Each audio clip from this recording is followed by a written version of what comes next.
história da literatura pretensiosa, hoje tratando da universalidade da poesia de Fernando Antônio Nogueira Pessoa, seus heterônimos, o seu estilo. Vamos conhecer um pouquinho de cada um deles lá direto de Portugal. Fala, professor. Esse é o nome do poeta mais famoso, tanto quanto Camões, para mim, mais. Mas essa é uma outra história. Por conta de uma variedade de gêneros que produziu. Mais do que isso, chama atenção a curiosidade dos seus heterônimos. Definitivamente o que são? Criações do próprio poeta Fernando Pessoa, que ao escrever sobre determinado assunto, numa determinada linguagem, assinava Ricardo Reis. Por exemplo, escrevia em verso livre sobre a natureza, sobre as relações ligadas aos sentidos humanos, falava sobre a natureza, assinava Alberto Caeiro. Escrevia em prosa, era Vicente Guedes. Também Bernardo Soares, de caráter mais impressionista. Enfim, heterônimo, nome diferente. Ortônimo, um livro apenas em vida publicado com essa designação. Orto, do grego, correto, direito, ortodontia, ortopedia, ortônimo, o nome correto. Um livro só assinado como Fernando Pessoa, que é o Mensagem. Um texto de caráter lírico que tem o seu viés nacionalista e também crítico. Vamos especificamente tratar do Mensagem, um livro publicado que fez parte, em vida por Fernando Pessoa, que fez parte de um concurso, cujo nome original era Portugal, mas trocou-se aí usando o mesmo número de letras para Mensagem. Vamos falar um pouco dele, vamos lá para o estúdio no Brasil, em Campinas. Vamos lá. O livro é composto de 3 partes: brasão, mar português e o encoberto. O brasão, você vai ver agora, é a estrutura do signo que percorre as histórias de Portugal desde tempos antigos, com castelos, espaços, coroa, etc. Você vai ver agora.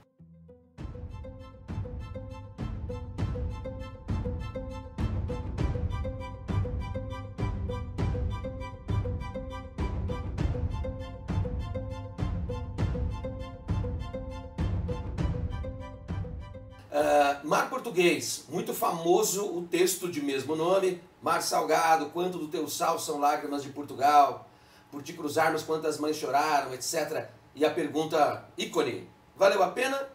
Tudo vale a pena se a alma não é pequena. Quem quer passar além do bujador tem que passar além da dor.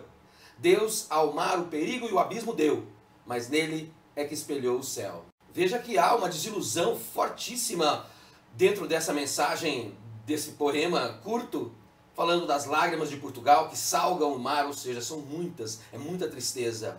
E a pergunta retórica: valeu a pena? Um vivente do século XX como o poeta Fernando Pessoa olha para trás e vê que Portugal tinha conseguido praticamente um quinto império, praticamente um império maior do que o dos romanos. Mas no século XX é um país ainda eminentemente agrário e ainda com problemas na questão do progresso, iluminação, estradas, saneamento básico. E a pergunta fica ecoando: valeu a pena? Se a alma não é pequena, vale. Preste bem atenção. Se referir a alguém como de alma pequena, de ânimo pequeno, é realmente bastante ofensivo.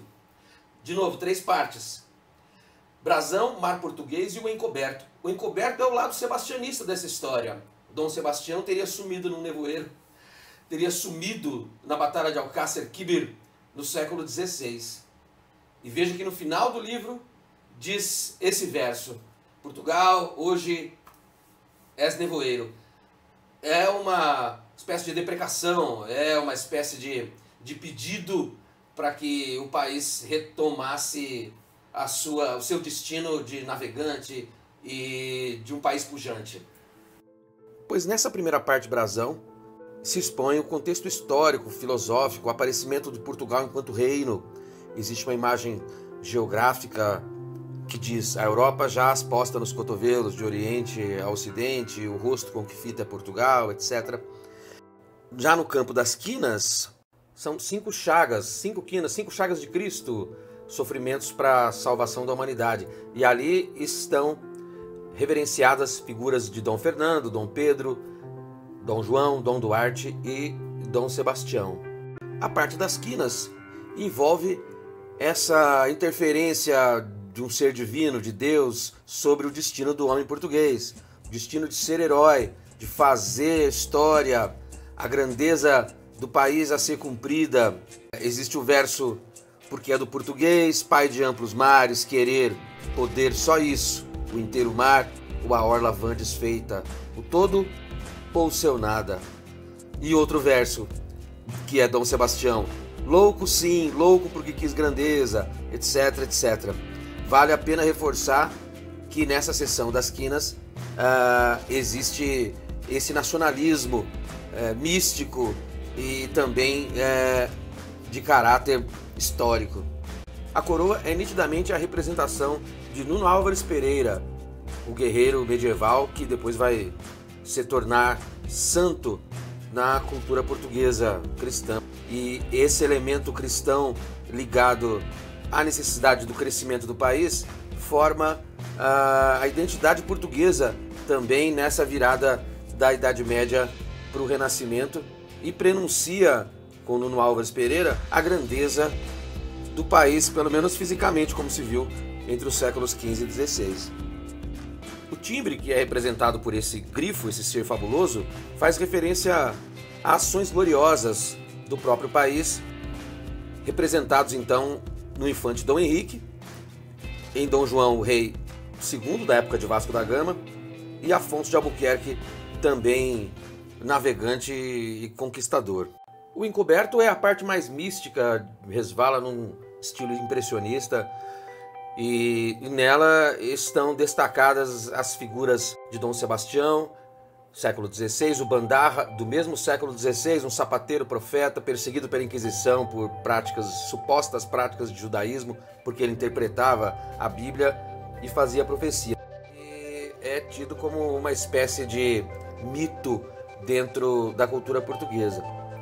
Além, claro, do último poema dessa parte, o encoberto, que é Nevoeiro, faz referência ao sumiço de Dom Sebastião e preconiza aí a necessidade de que Portugal se refaça. Muita atenção a esses poemas. Dom Dinis, lá se faz uma referência ao som presente do mar futuro, ou seja, Dom Dinis é o rei do século XIV, que escrevia cantigas de amigo, cantigas de amor, e sabe-se que na sua gestão, no seu império, no seu período, o processo de navegação. Daí essa história dos pinhais, né, que são uma referência à madeira retirada para a construção dos primeiros barcos. Nomes importantes que aparecem na obra de Fernando Pessoa. Afonso de Albuquerque, falecido em 1515, foi vice-rei na Índia, conquistou Ormuz, também fazendo-se respeitado e muito temido, adivinha por quê?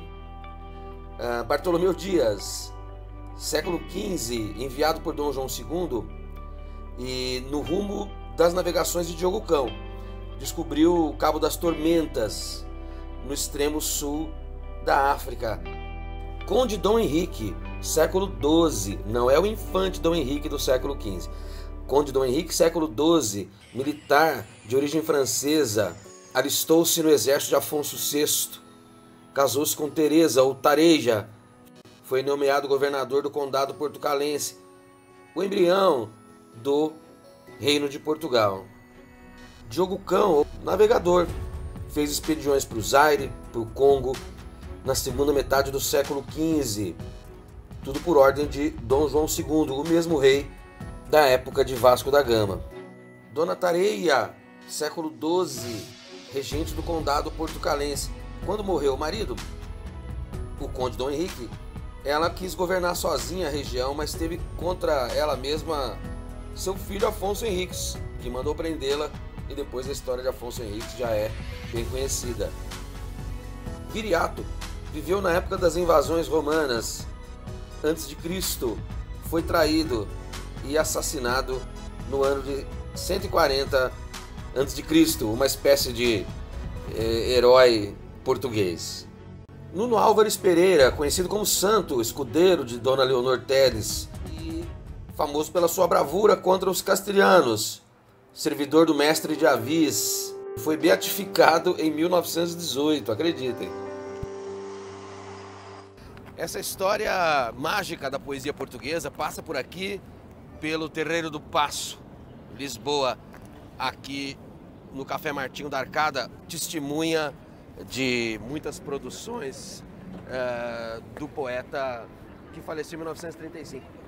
Como já foi dito anteriormente, sua obra composta por vários heterônimos, tem no Fernando Pessoa ele mesmo, de mensagem, um espaço interessante por aqui, por conta do encontro do Rio Tejo com o Oceano Atlântico e essa referência que se faz ao país e à expansão portuguesa e também a sua derrocada.